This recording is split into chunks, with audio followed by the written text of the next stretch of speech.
Diyos na umatali ka mungani. To set foot towards a war without any weapon at hand is like penetrating an open wound. Something that seems to be going nowhere and to choose nothing but death. Along with the heavy blow that we Filipinos are facing is the collapse of cultures that have been claimed and changed. Especially the neglect of considered double-edged sword, the eminence of its gravity, or language, Filipino.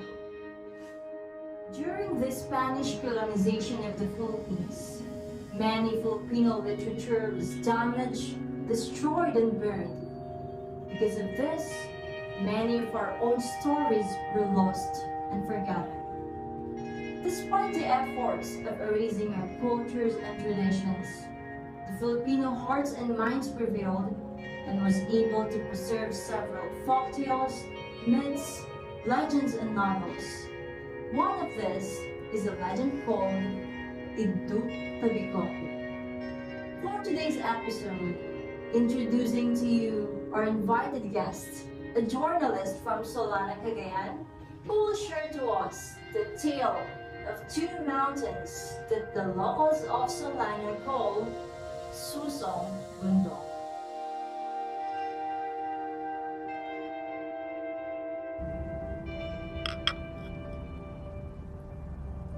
Hi! Wanna have some coffee?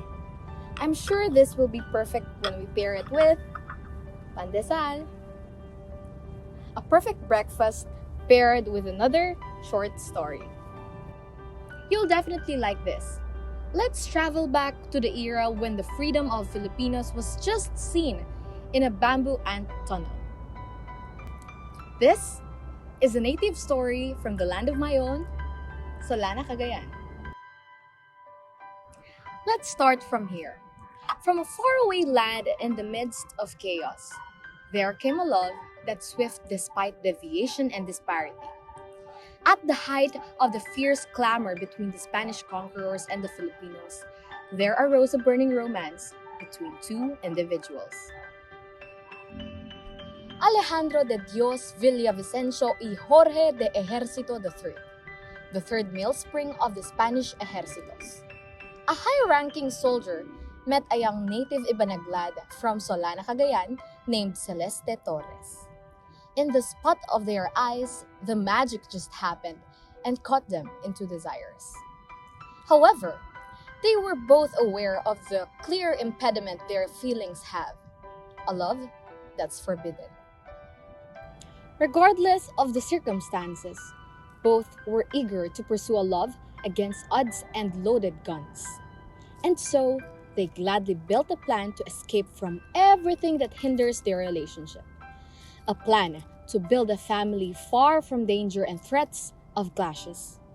And so the plan started when the sun was out sleeping with the other townsfolk. The night before the war breaks, they met and ran away as if they knew all their might. Upon gushing around, Alejandro encountered a low-ranking officer who called him out. But because of their hierarchy, he was able to shush the official. He bribed the soldier for his silence and gave him a necklace which their family heirloom containing a crest. Alejandro and Celeste met in a place only the two of them knew, and they noticed a small clearing in the distance. It stood out like a jewel in all of the green around it. They walked towards it, curious to see what lies beyond. In that secluded area of their place, they discovered a spot to stay until the blood-stained war was over.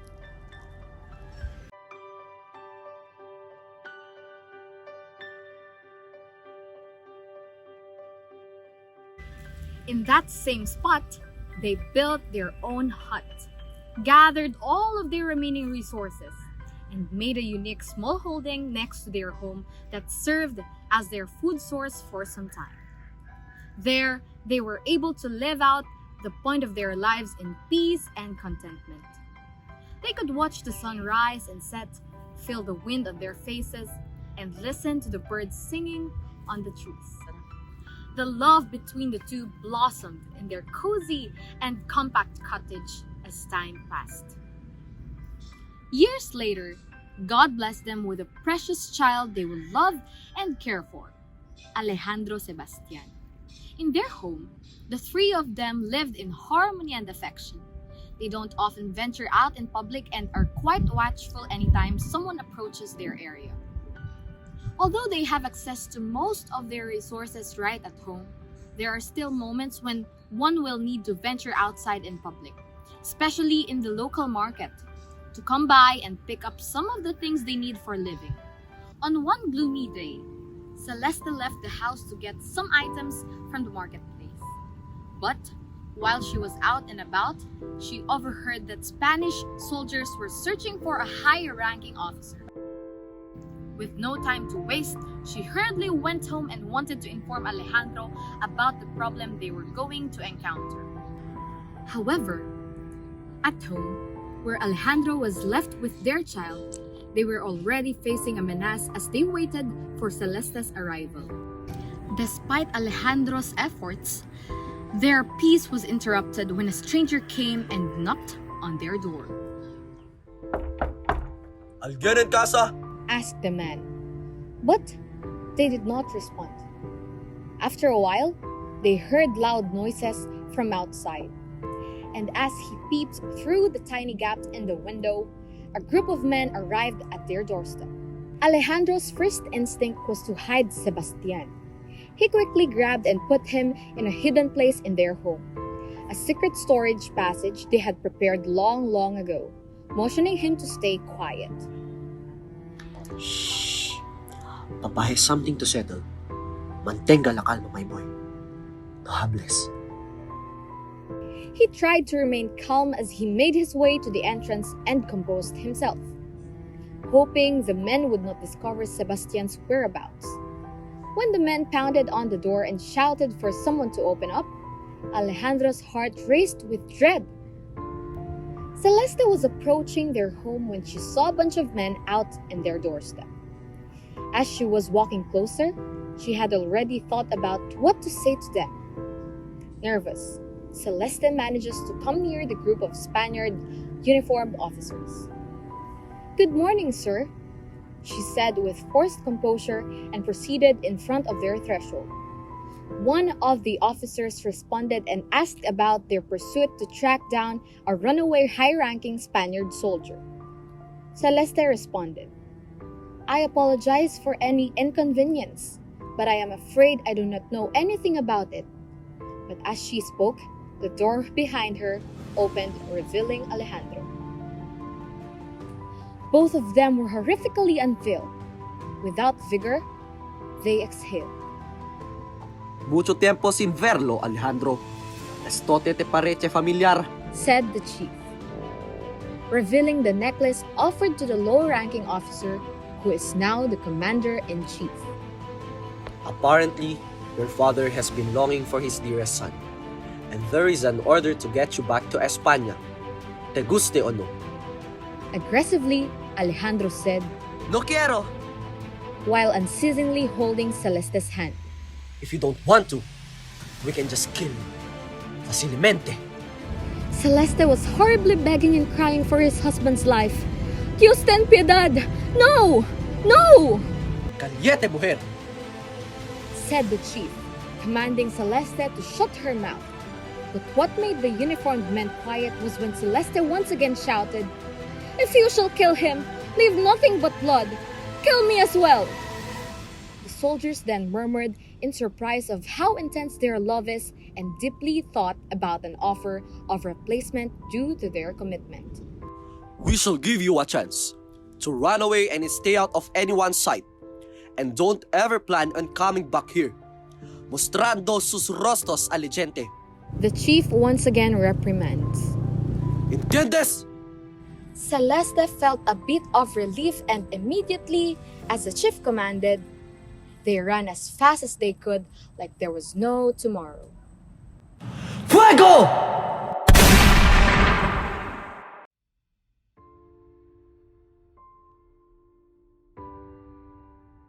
Offering a love that endures till around passing, chasing infinite hopes of affection that blossoms after it vanishes and falls. Their hands clasped each other's while their bodies fell into complete repose and all at once breathed their last. Never separated, not even at their graves. Decades after decades, residents of Solana noticed the sudden appearance of two adjacent mountains which formed and appeared to look like a woman's chest, which remained a mystery. Later on, overconstructed narratives, named after the Tagalog translation of the word chest, thriving for the mountain significance to their sitio, then and then called the Susong Bundok.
Okay na.